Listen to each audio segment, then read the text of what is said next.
Hey, what's up? I'm Rashad. Madison. Wow. Bad Batch episode number 14. War Mantle.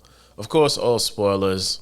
You should be subscribing. We've done all of these faithfully. In this episode, we see the Batches on a mission for Sid, trying to get some money, and they have a transmission come through from our good old boy Rex. Rex says, "Hey, one of my Old friends is trapped on some outer rim planet. Don't remember the name of the planet. He needs to be extracted, but for some reason Rex was busy at the time. So He was wearing a whole cloak. yeah, you're looking very very Jedi like. So they had this very quick moral dilemma between, should we get paid or should we go get Rex's friend? And Hunter was outruled. yeah, again, even though he's the leader, which is whack. Technically, he wasn't.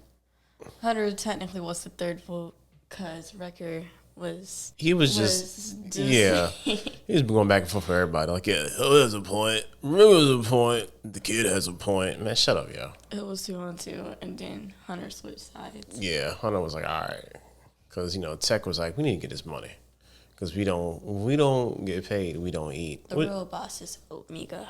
Yeah, Omega was like, friends, we should help people, which of course is one of the themes of the show. Friendship and helping others, making sacrifices for other people. They do that, go to this planet, and we see, beginning there was a cold open where we see this defecting clone trooper is running through some random forest, which you find out later on is the planet. He gets cornered, they take him in, he ends up being locked up in this secret. I thought that was Gregor in the beginning. Yeah, that was Greg. That's what I'm saying. I'm just double back because that was the opening. Oh. Later on, inside this facility, that is, very Imperial, very Star Wars. We're gonna make a base inside of a mountain. That's a real Star Wars thing to do. So we see them at this base, and what I noticed was the progression of the Empire and how they're, of course, War Mantle is just them phasing out the clone troopers. That's what War Mantle is all about, which was hinted in Rogue One when they was in the vault on Scarif, all the files.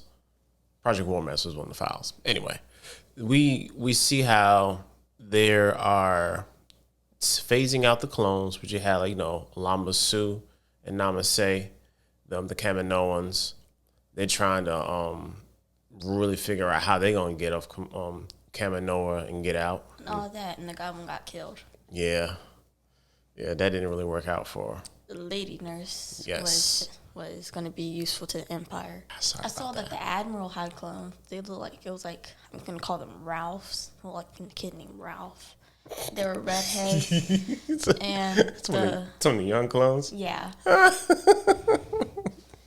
There were, it was like 6 of them. Yeah. Being carried out. Yeah, so basically they're emptying Kaminoa of their operations. They stopped all clones onward. So they stopped with the production of clones.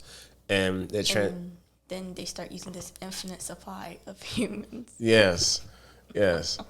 So we kind of see how the transition from the end of the Clone Wars to the beginning of the Empire. Like, this is like a very, especially visually, was an episode that you can see where the precursor of a lot of things start.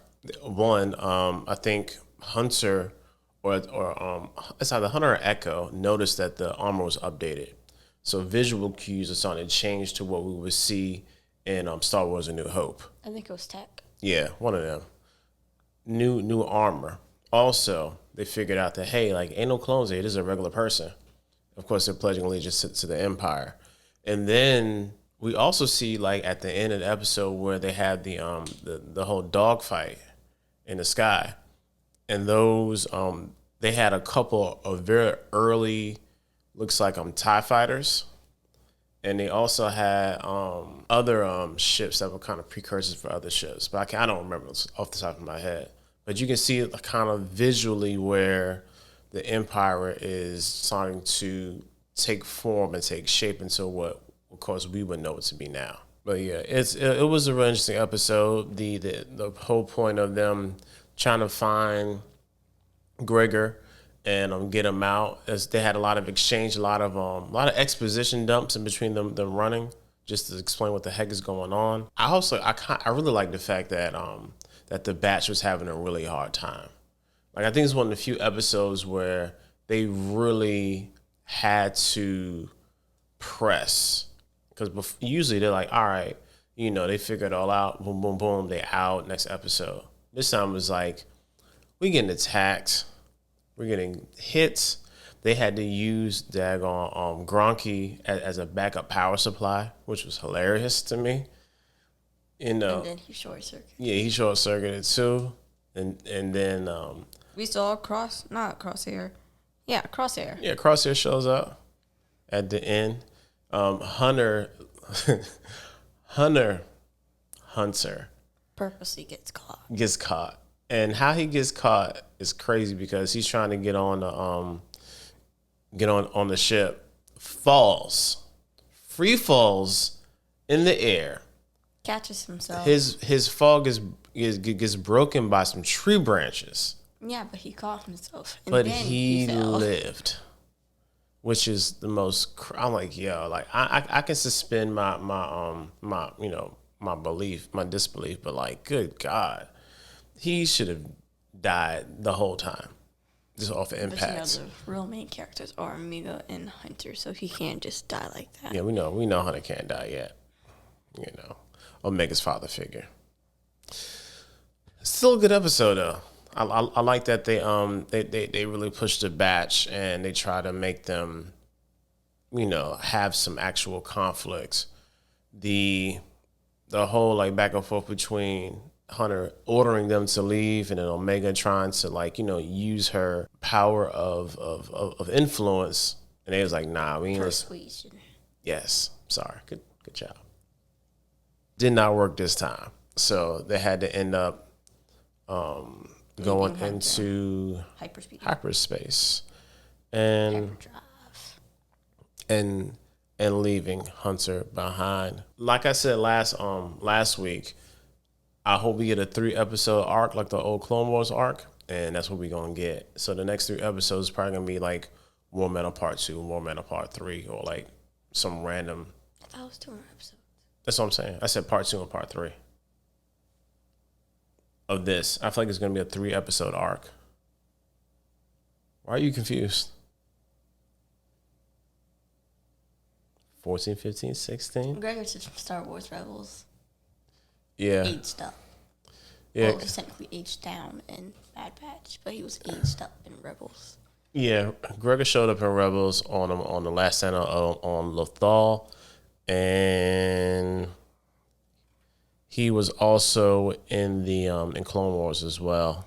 Of course, first because he was he's a clone, a trooper. Yes. But yeah, good episode, great episode. As a matter of fact, I hope we keep this momentum up, because the last couple episodes have been kind of like hit or miss for me. But we can keep this up. This will be a great ending to the first season of the Bad Batch. I'm not sure they're gonna make a second season of this or not, but we'll see. That's all I got, man. You got anything else? Why are you leaning away from the frame? Anyway, we'll see you guys next week, right?